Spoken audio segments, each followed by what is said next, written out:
Hey, hello. So, most English language students really only want to actually learn to speak and understand English instead of wasting time and spending years studying grammar.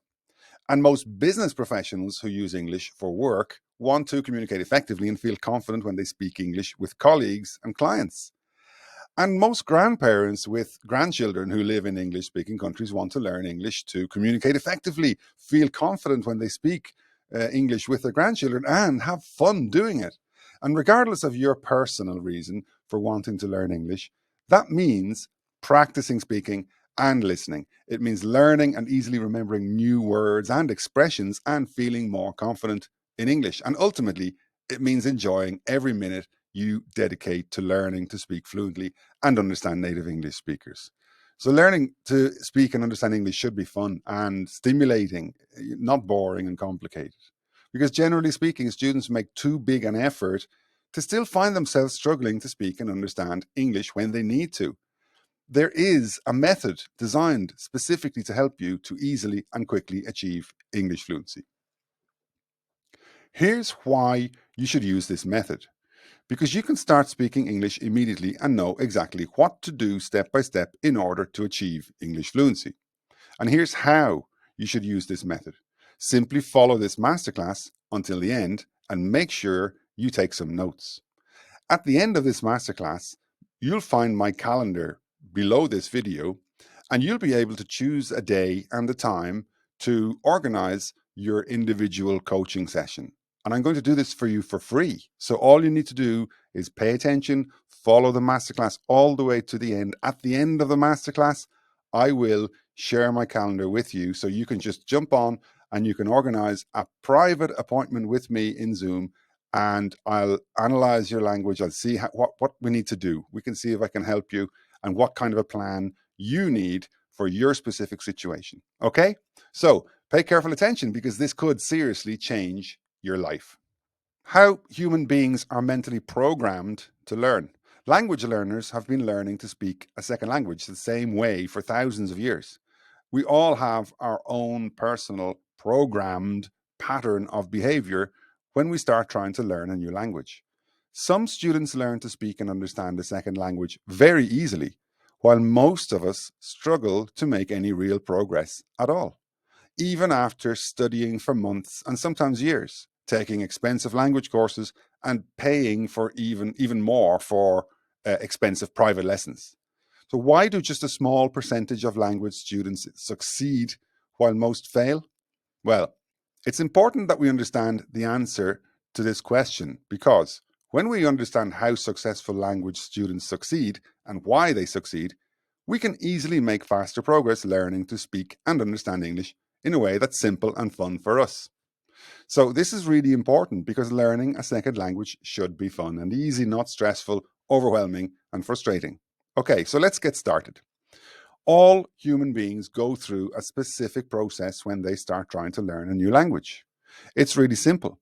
Let's see what successful students do.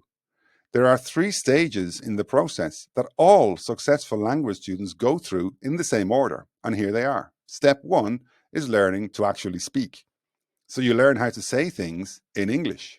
Step 2 is learning how to practice, because this is where most students actually don't manage to really understand what to do and how to do it. So this is a really important phase, because when you learn how to practice, it means you'll know how to use what you've learned to speak in a way that you can repeat it, and you can keep it, you can make it yours, you can keep it forever. And then as you move into phase 3, which is learning to converse, you'll have all of this language and all of these expressions, and you'll know how to manage the language system and the verb tenses and the sentences in positive and negative and question forms and all of that good stuff. So first, you learn to speak. Next, you make sure you learn to practice really effectively, and then you'll be ready to start learning to converse. No matter what our language level, age, gender, or native language is, when we succeed in learning a second language, we all go through these same 3 steps in the same order. For example, a successful language student learns to say things like, "My name is Nigel. What's your name? Where are you from?" Or something like, I'm a teacher. What's your job? Learning to speak the sentences is the first step. Then they go home and they keep practicing those sentences until they can remember them at will. And the next time they go to their English lesson, their teacher may help them to practice introducing themselves to each other, which would be step 3, learning to converse. It's really simple. So the most successful students practice speaking the sentences even when they are alone, and then using them as they practice speaking with other students. It really is that simple. The unsuccessful students allow their mental programming to determine how they should learn or how they think they should learn.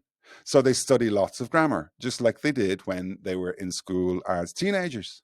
They spend years with traditional language courses thinking that one day, when they reach a C2 level, they will be fluent in English.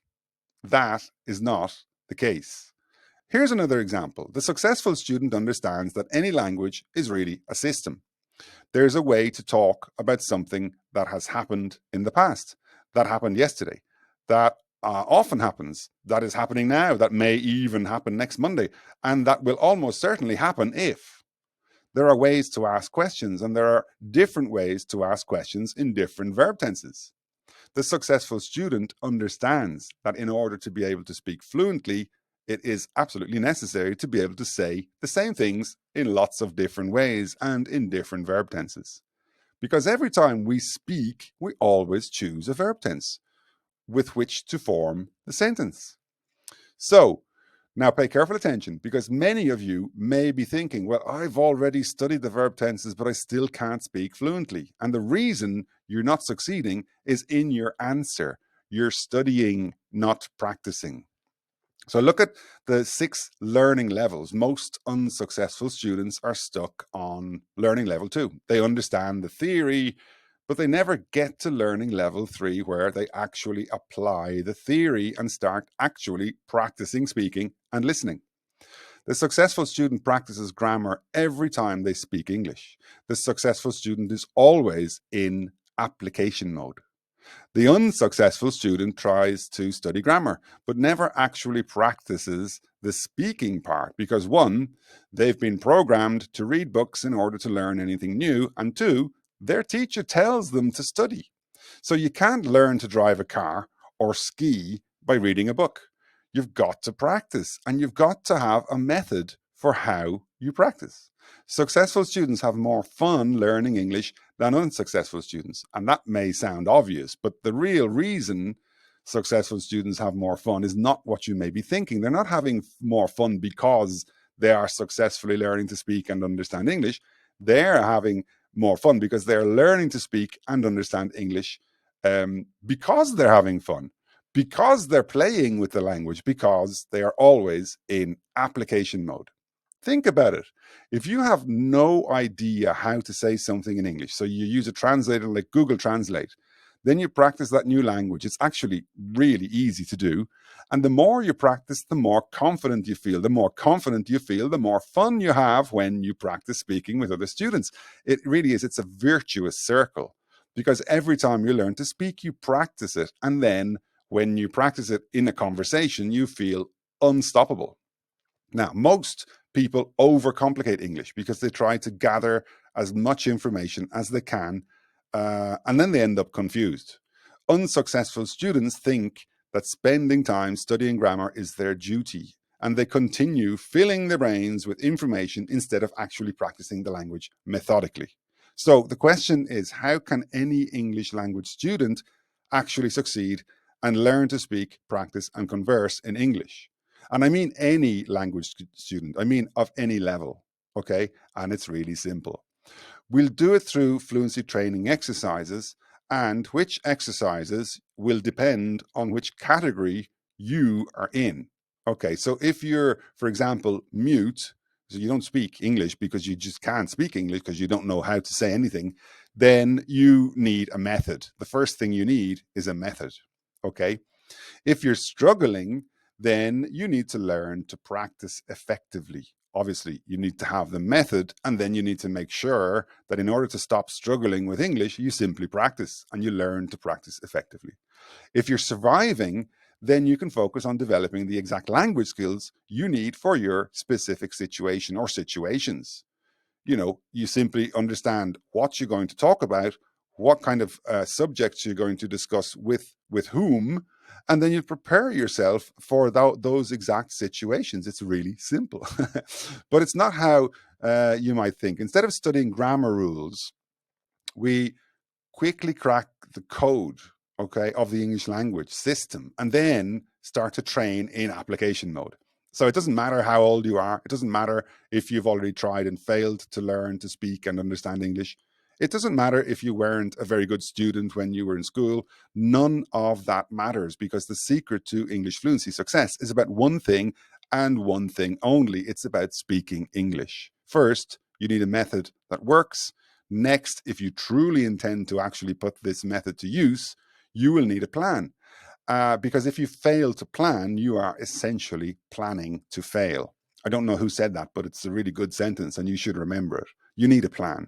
Finally, you'll also need some tools. The right tools will make your job easier, okay? And your job is to practice speaking and listening to English. If you have the right tools, that will become easier, okay? This is important, the method, the plan, and the tools, because the number one thing, the most motivating aspect of fluency training must always be the tangible results you obtain each time you dedicate your efforts to learning English. If you have a plan, you know what you want to achieve.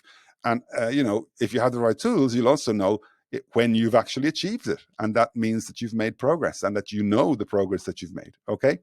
The method you use needs to be proven, and by planning how you will use it for your specific situation, you will ensure that you start doing the right fluency exercises according to your level and your language challenges. Perhaps if you already speak some English, your major challenge is pronunciation or vocabulary or listening comprehension, or maybe it's something like phrasal verbs.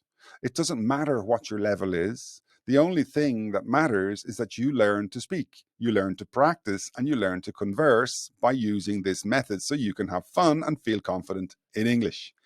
If you would like to learn more about this method for achieving English fluency, and this is the only method that guarantees that you will speak fluent English and you will immediately begin to understand native English speakers, then all you have to do is visit EnglishFluency.Online. You'll find a link or something down below or up above or somewhere here, and you can just click that, and I'll see you very soon.